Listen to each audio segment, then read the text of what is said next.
welcomes you all this evening, and thank you for joining us tonight. I've prepared a special collection of night shift stories for you to enjoy. So, sit back, relax, and let the darkness take over as we dive into some chilling tales that are sure to send a shiver down your spine. Story Midnight Whispers. Part 1, The Watcher in the Guard Shack. I've worked high-end security for years. There's a certain stillness that comes with the job. Especially when you're on the graveyard shift. The kind of stillness that gets under your skin. When you work for the ultra-wealthy, it's not just about security, it's about ensuring that no one sees or hears anything they're not supposed to. And that's how I ended up working the night shift at one of the most luxurious mansions I'd ever been assigned to. It was an estate so sprawling, it felt like its own little kingdom, tucked away at the edge of town. The guard shack I worked in was small and detached from the main house. It was barely big. Enough for me and my gear, but it had everything I needed, a phone line, a small fridge, and a radio. The job was simple: keep watch, answer calls, and make sure nothing out of the ordinary happened. But, of course, nothing ever stays simple for long.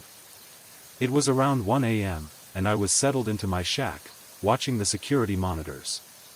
The mansion was quiet, eerily so. I checked the perimeter once more, making sure the gates were secure and the lights were out. Everything seemed fine, until the phone rang. The house line. It was coming from the staff room, the area where the housekeeper and the kitchen staff usually gathered. I stared at the phone for a moment before picking it up. "Hello?" I said, but the line was completely silent. No breathing, no static, just an eerie quiet. That made my skin crawl. I felt a tight knot in my stomach as I hung up and grabbed my flashlight. I didn't know why. But something told me I needed to check the staff room. When I arrived, the door was shut. And the lights were off. I pushed the door open cautiously, shining the flashlight across the room. It was empty. No one was there. The room was just as I left it, neat and orderly, but there was something off about the place. I couldn't shake the feeling that I wasn't alone. I did a quick sweep of the ground floor, moving from room to room, but I found nothing, no intruders, no sign of anything unusual. Just an overwhelming silence. I went back to the shack, but the hairs on the back of my neck still stood on end. I tried to shake it off, but the uneasy feeling lingered. 5 minutes passed, and I was just about to settle back into my chair when the phone rang. Again. This time, it was from the basement. "Hello?" I asked again, my voice tight with unease. More silence. But this time, it felt different. It was as though the silence itself was waiting for something. I grabbed my gun from the desk, loaded it quickly, and started walking toward the basement. Stairs. Every step felt heavier than the last. The basement door was old, the wood creaking under my hand as I twisted the handle. It opened with a slow, eerie groan. The basement was cold, dark, and smelled faintly of mildew. I turned on my flashlight and began sweeping the corners. The beams of light cut through the darkness, but nothing stirred. There was nothing out of place, just a damp and oppressive atmosphere that made the air feel thick and suffocating. I checked every room, every closet, every shadow, but I found nothing. The house was locked tight, and I was the only one there. Still, the feeling of being watched wouldn't go away. The phone calls, the empty rooms, it didn't add up. But by the time I finished my check, I couldn't deny it any longer. Something was off about this place. The next few hours passed in a blur. I kept my eyes glued to the monitors, but the unease never left. The rest of the night was quiet, but the fear that something else was lurking beneath the surface stayed with me.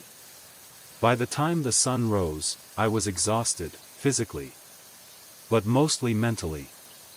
I wasn't the only one who had experienced something strange in that house.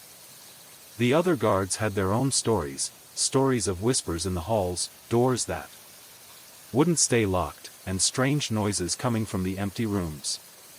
None of us talked about it openly, but the atmosphere around that place was enough to make even the most hardened security guards feel like something wasn't right. Part 2, the McDonald's graveyard shift. After that job, I decided to take on another gig. A night shift at a local McDonald's seemed easy enough, just serve the late-night crowd and keep things moving. The shift was routine, with a few drunks and a couple of cars in the drive-thru. But the real horror didn't come from the customers, it came from the things I couldn't explain. I'll never forget my first week. It was late one night when a man in his mid-30s looked at my name tag as I handed him his food through the window. He smiled at me, but it wasn't a friendly smile. There was something twisted about it. "Hey, Mary," he said, his voice low. "I'll wait until these doors open and cut you up into pieces." The words didn't register at first. I was too stunned to react. My stomach twisted with dread, and I could feel the blood drain from my face. He was laughing, but it wasn't a joke. His eyes gleamed with something dark, and I froze, unsure what to do. I quickly ripped off my name tag and shoved it into my pocket. I didn't know if it was the name or something else about me that had triggered his strange words, but I didn't want to take any chances. I've never been so scared of someone so casually speaking such dark threats. The second week was no better. I was behind the counter, cleaning up when a man grabbed my tie, pulling me toward him with a crazed look in his eyes. My heart raced, but before I could react, I slammed the drive-thru window down onto his hand. It wasn't much, but it bought me enough time to yank myself free and rip off my tie. I don't know why he did it. Maybe it was just another drunk trying to make trouble, but in the moment, it felt like something worse. By the third week, I was getting used to the madness. At least, that's what I told myself. But then one night, I had to call the cops again, this time for a drunk driver who had an open 40-ounce bottle of vodka sitting in his lap. It was the third time that month that I had to make that call. It didn't get any easier.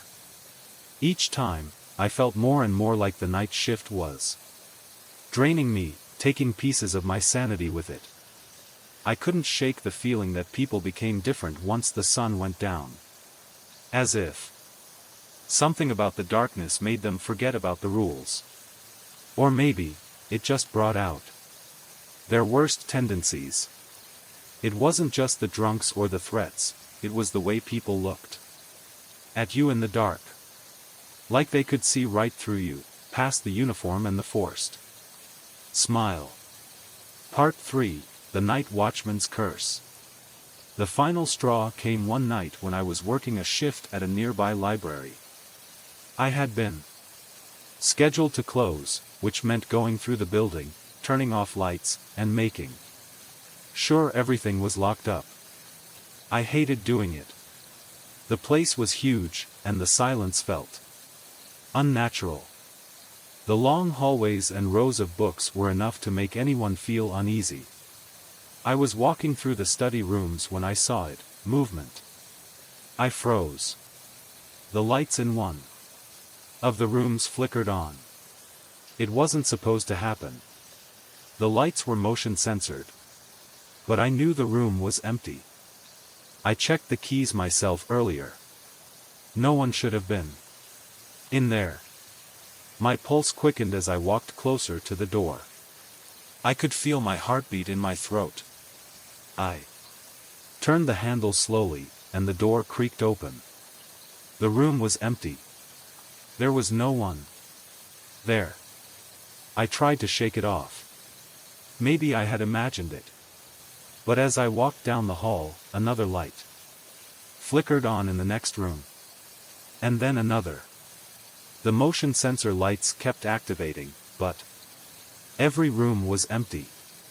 My hands were shaking as I checked each one, each room darker and emptier than the last. The last room was locked, and I couldn't get inside, but the feeling that something was lurking inside that building, watching me from the shadows, was undeniable. When I told my boss the next day, he wasn't surprised. "Yeah," he said. "We've had reports of stuff happening here for years. Strange noises, lights flickering. People say it's haunted." He didn't seem fazed at all. But I couldn't ignore it. That night, I felt something was out of place, something that went beyond just the usual oddities of an old building. I couldn't shake the feeling that I was being watched. Something, some presence, was there, lurking in the dark corners, just waiting for me to look away. I never figured out what exactly happened that night at the mansion, or why the McDonald's late shift was filled with such strange and violent people. The library's flickering lights and empty rooms still haunt me, even though I no longer work there. But I know this: the darkness is never truly empty. There's something lurking in the shadows, waiting for the right moment to show itself. And once you've seen it, once you've felt it, it stays with. Story whispers in the dark.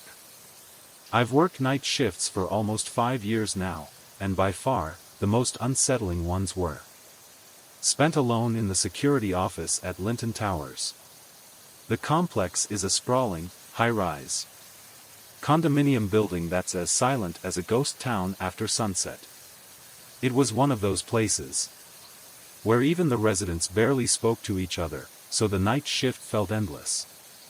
My job was simple enough: monitor the security cameras, keep an eye on the parking lot, and make sure no one sneaked in after hours. But over time, something changed. The job, which was once mundane, slowly became something else, something darker. It all started during the first few weeks when I took over the night shift in the winter. The cold was always intense here, and the building would creak and groan as the wind howled through the cracks of the old windows. The complex had been built in the early 90s, but it still had an eerie, almost vintage feel to it: tall ceilings with ornate moldings, dim lighting in the corridors, and a strange, almost musty smell that lingered no matter how much the cleaning crew tried. At first, I barely noticed anything strange. It was routine: check the cameras, respond to calls, and ensure no one was loitering in the lobby or parking lot. Most of the time, I was the only one awake in the entire building. But it didn't take long before I started noticing oddities. One night, around 1 a.m., I was sitting at the security desk, my eyes scanning the rows of monitors in front of me, when I saw something out of the corner of my eye. At first, I thought it was just a trick of the light or the reflection of a passing car. But when I looked again, I saw it more clearly. There was a figure standing in the corner of the parking lot, right by the street light. The figure was tall, unnaturally still, and clothed in what looked like a dark trench coat. I squinted, trying to make out the details. There was no movement, no indication that the person was doing anything except standing there. I clicked the camera feed to zoom in, but when I looked back at the lot, the figure was gone. I shrugged it off. It was a big parking lot, and the building itself sat at the end of a quiet street. Maybe it was just a passerby or someone walking their dog, I told myself. But as I checked the other cameras, I couldn't shake the nagging feeling that something wasn't right. That was when I started hearing things.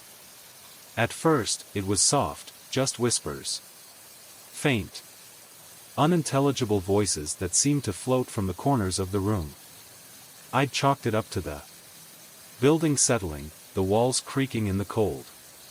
But as the nights wore on, the whispers grew louder, more distinct, and almost familiar. I tried to ignore them, but it became harder with each passing night. I started hearing footsteps in the halls when I was alone in the office. I'd hear someone walking down the corridor, their shoes clicking on the tile floor, but when I checked the monitors, no one was there. The sound would fade as if the person had turned a corner or walked into one of the nearby rooms. But no matter how many times I checked, the hallways were always empty. It wasn't just the sounds. The building itself seemed to be alive, breathing in the darkness. The air would grow colder without explanation, and the lights would flicker just enough to make me question whether I'd actually seen them dim or if it was just my imagination. The worst part, though, was the elevator. Linton Towers had a set of elevators that serviced the entire building, but they were notoriously slow. You could wait up to 5 minutes for one to show up, especially on the lower floors. However, there were nights when I'd hear the soft hum of the elevator moving. And when I checked the cameras, it would be stuck between floors. I'd rush down to the elevator, expecting to find it malfunctioning, but every time I opened the doors, there would be nothing inside. No one would be there, and the elevator would be empty, its doors closing. As if it had never stopped. I tried reporting the strange happenings to my manager, but he brushed it off, calling it just old building quirks, but I knew something wasn't right. Paranoia started to settle in. And the once easy job of monitoring the building became a daily test of my nerves. I felt as if the building itself was watching me, waiting for me to slip up. One night, I decided to take a different route. Instead of staying at my desk and staring at the monitors, I decided to do a sweep of the building.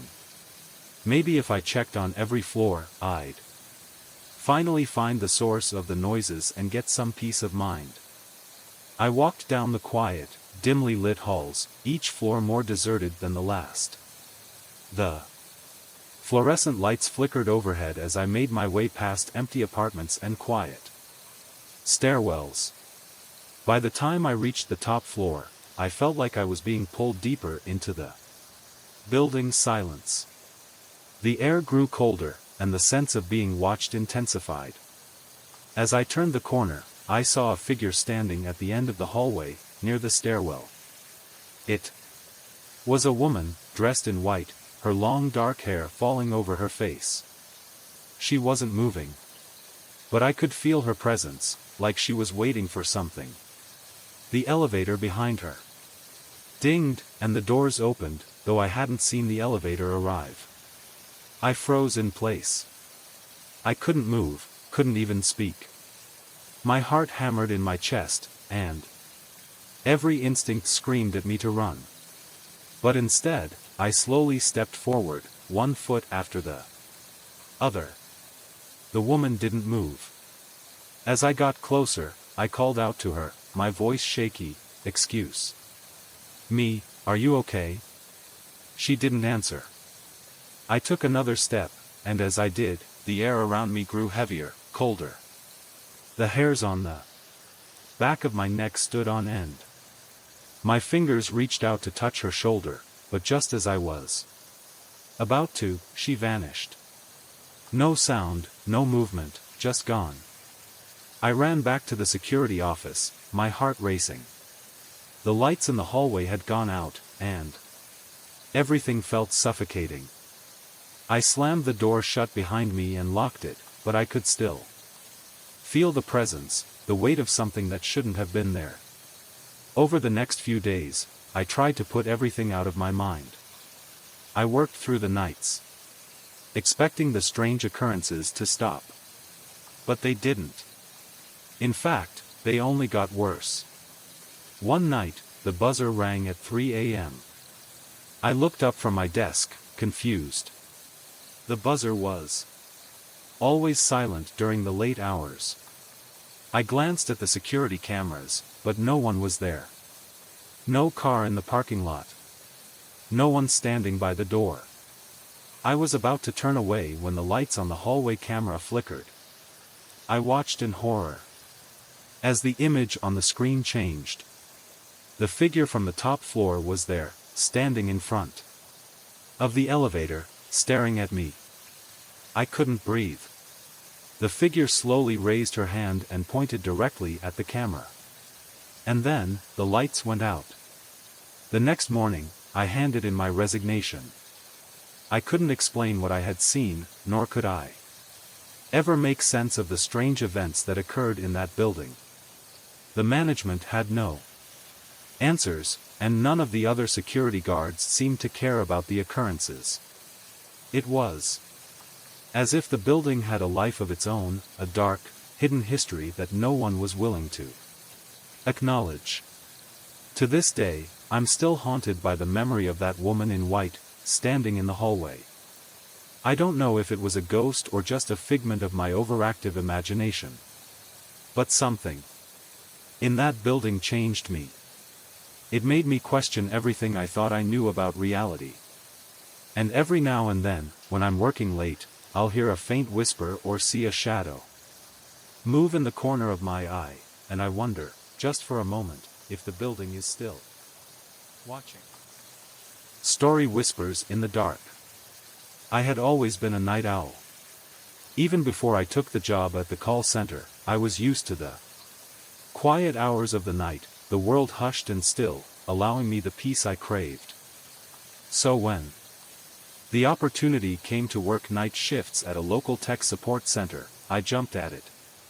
It wasn't exactly thrilling work, answering phone calls and troubleshooting problems over the phone, but the solitude and the steady paycheck made it perfect for me.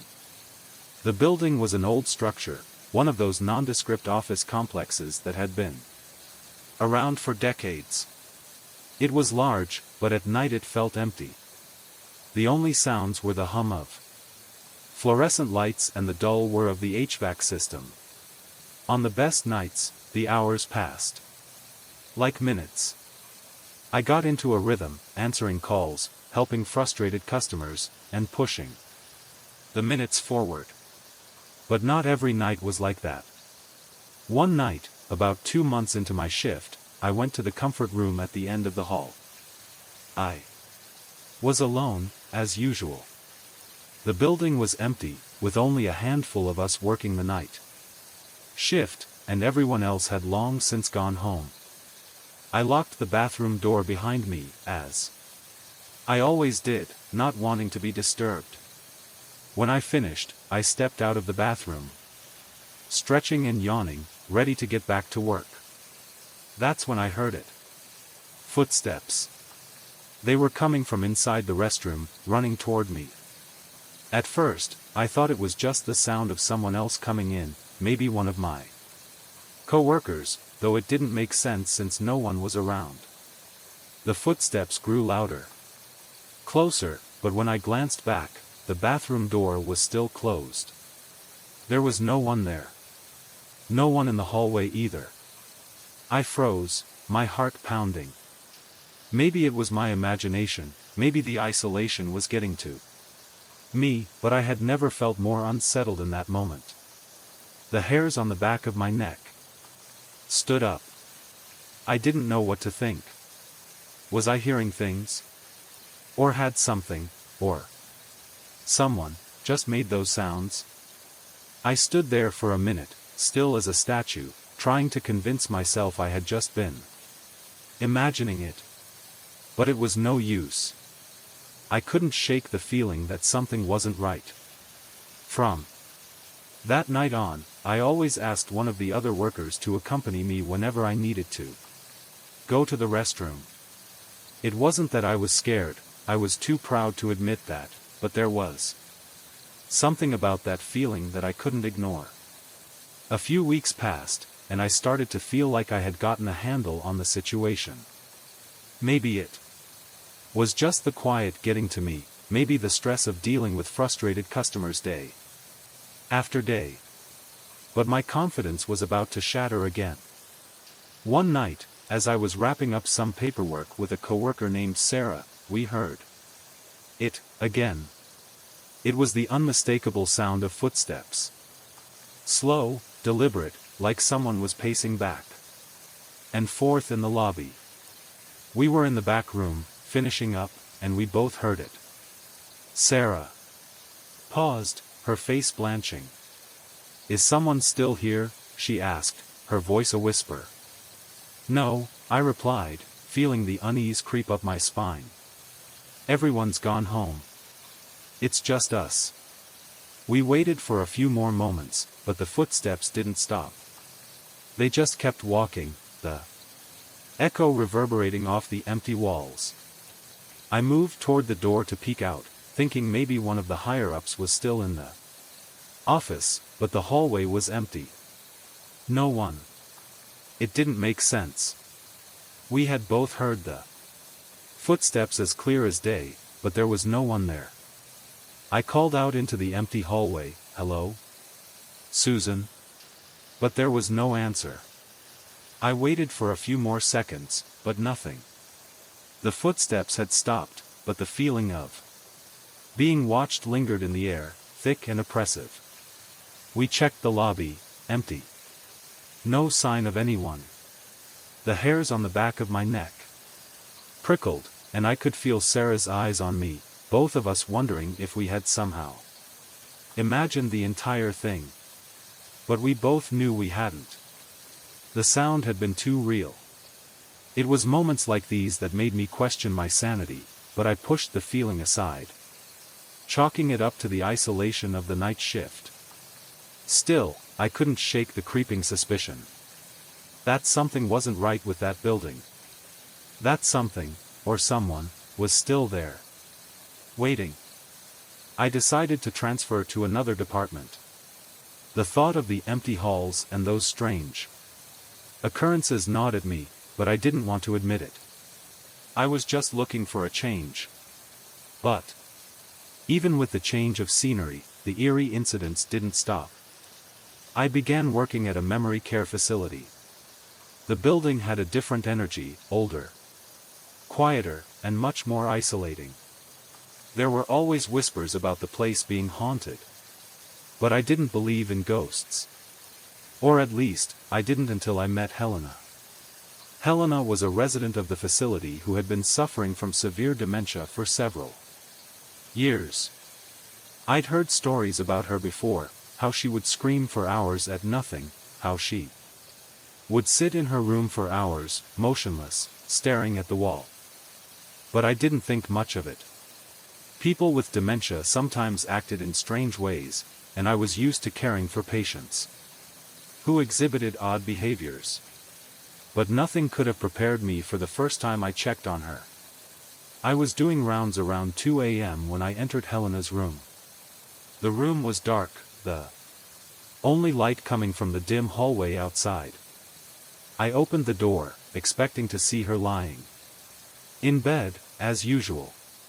But she wasn't. Instead, she was sitting up in bed, her long black hair completely covering her face, her body stiff and rigid. It was like something out of a horror movie. The way she sat there, motionless, silent, was enough to send chills down my spine. I called out to her, but she didn't respond.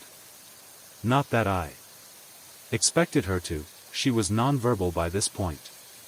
But when she realized I was there, everything changed. She screamed.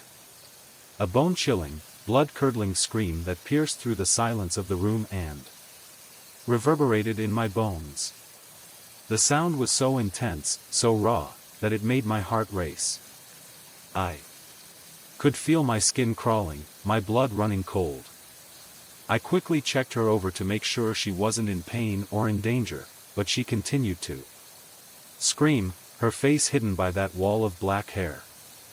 I had no idea what was happening. It was like she wasn't even aware of who I was, or maybe, she knew and didn't want me there. After what felt like an eternity, I left the room, but the echoes of her scream lingered in my ears long after I had shut the door behind me. The next night, it happened again. And the night after that. I started to dread my shifts at the facility. Every time I went to check on Helena, I felt the weight of her gaze, even when I couldn't see her eyes. Her presence haunted me, and each time I heard her scream, I felt a little more of my resolve slip away. It wasn't long before I started questioning whether it was just her dementia, or whether something else was at play. Maybe the rumors about the place being haunted weren't just stories after all. The building felt like it had a pulse of its own, an energy that seemed to grow stronger the longer I stayed. After a month, I couldn't take it anymore. I handed in my resignation and walked out the door, leaving behind the restless ghosts of the memory care facility. But the things I had seen, the sounds I had heard, still echoed in my mind. I had once believed that the strange occurrences in the night were simply my imagination running wild. But after everything that had happened, after hearing the footsteps, seeing things I couldn't explain, and experiencing the terror of Helena's screams, I couldn't deny it any longer. The world is full of strange things. Some of them, you can't explain. Some of them, you just have to live with. And some things, you can never truly leave behind. Story: The Last Shift at Maplewood House. The clock struck midnight at Maplewood House, a sprawling, century-old mansion turned group home for children under 5. I was working my usual night shift, a solitary position, with only a few others scheduled for morning shifts. My job was simple enough: make sure the house was quiet and safe, check the kids' rooms, and keep an eye out for anything unusual. On that night, though, I would experience something that would haunt me for the rest of my life. Maplewood House had a history. Some said it was haunted by the spirits of its previous inhabitants. The kind of history no one ever spoke of openly, but everyone knew about. The air in the building always felt heavier in the dark, and the creaking floorboards added a layer of unease. The residents often whispered of strange noises and feelings of being watched. But I was skeptical, more focused on the children and my responsibilities than on the ghost stories. That is, until that fateful Christmas night. I had arrived just before midnight, relieved the day shift staff, and settled into my routine. The children were all gone for the holidays, leaving just one toddler in the house. His name was Max, a quiet child who had grown attached to me over the months. Max's room was upstairs, tucked away at the end of a long hallway that was dimly lit by the moonlight filtering through tall windows. It was peaceful, a stark contrast to the usual chaos of a home full of toddlers. The shift began with a sense of calm. I did my usual rounds, checking the empty rooms and tidying up. There were no other workers around, as I was the only one scheduled for the night. The silence was almost too complete, broken only by the occasional hum of the heating system or the distant creaking of the old house. Around 1 a.m., I decided to make a quick pass through the rooms upstairs before settling down with some paperwork. The rest of the children's rooms were empty, their cribs stripped of blankets and their toys neatly stored. When I reached Max's room, I peered inside. He was asleep, nestled beneath his blanket in his crib. I smiled and turned to leave, but that's when I heard it, a loud bang from upstairs. My heart leaped into my throat. I stood frozen for a moment, unsure of what to do. The noise Had sounded like something heavy had fallen, maybe a chair, or worse, Max himself. My pulse raced as I sprinted toward the stairs. I reached the bottom of the staircase when I heard it again, the unmistakable sound of small feet running across the wooden floor above me. My stomach dropped. It couldn't be Max. He was in his crib, sound asleep. But the sound continued, growing louder, as if someone, or something, was sprinting through the halls. Without thinking, I bolted up the stairs, my boots pounding against the wood. I reached the landing, my flashlight beam cutting through the dark. My breath was shallow, my hands shaking as I pushed open the door to Max's room. I rushed inside, praying I'd find him safe in his crib. To my relief, Max was still asleep, his tiny chest rising and falling with each breath. The room was completely still, save for the soft glow of the moonlight streaming through the curtains. I exhaled, trying to steady my racing heart. The noise had stopped. I stood there for a moment, staring at Max, before I heard it again. A faint creak came from behind me, followed by the sound of something, or someone, scraping across the wooden floor. My body went rigid. I spun around, scanning the room. Nothing. The room was empty, just as it had been a moment ago. I took a step back, trying to convince myself it was nothing, just the house settling, the wind, maybe even my imagination. But as I turned to leave, a sudden chill filled the room. The hairs on the back of my neck stood up as I felt a presence, something watching me. I quickly checked Max one last time, making sure he was safe before heading downstairs. The rest of the night was a blur of uneasy checks and growing tension. I made my rounds more frequently, each time glancing over my shoulder, convinced I wasn't alone. The house creaked and groaned as if it were alive, and every small sound made my heart race. But nothing else happened, and by the time 6 a.m. rolled around, I was more exhausted than I had ever been. Max woke up, and the morning staff arrived, none the wiser to the strange events of the night. The following night, I came back to work as usual, but the unease lingered. I couldn't shake the feeling that something had been in that house with me, something that had followed me home. A few days later, I spoke with some of the other staff, casually asking about any strange occurrences. To my surprise, several of them shared similar stories, sounds of footsteps, the feeling of being watched, and the unmistakable sense that the house was never truly empty.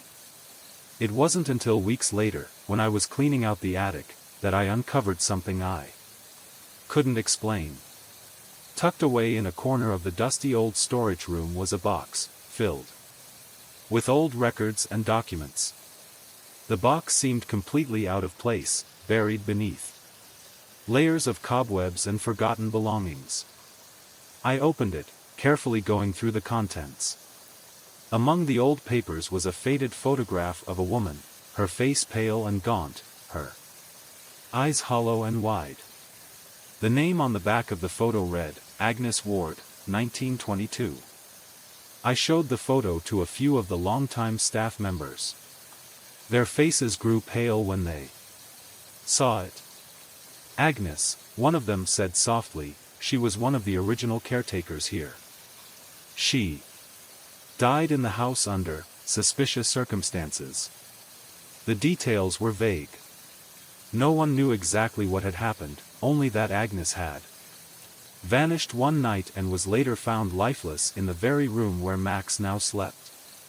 The rumor said she had been obsessed with the children, and some claimed she never truly left the house. After that, everything began to make sense.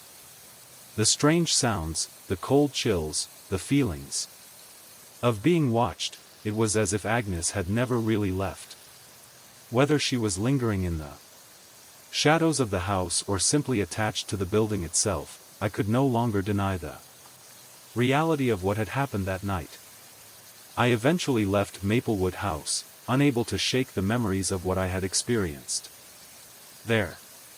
The place was sold not long after I left, and I heard it was turned into a bed and breakfast, a place where tourists could come and stay for the night, blissfully unaware of the dark past that lingered in the walls.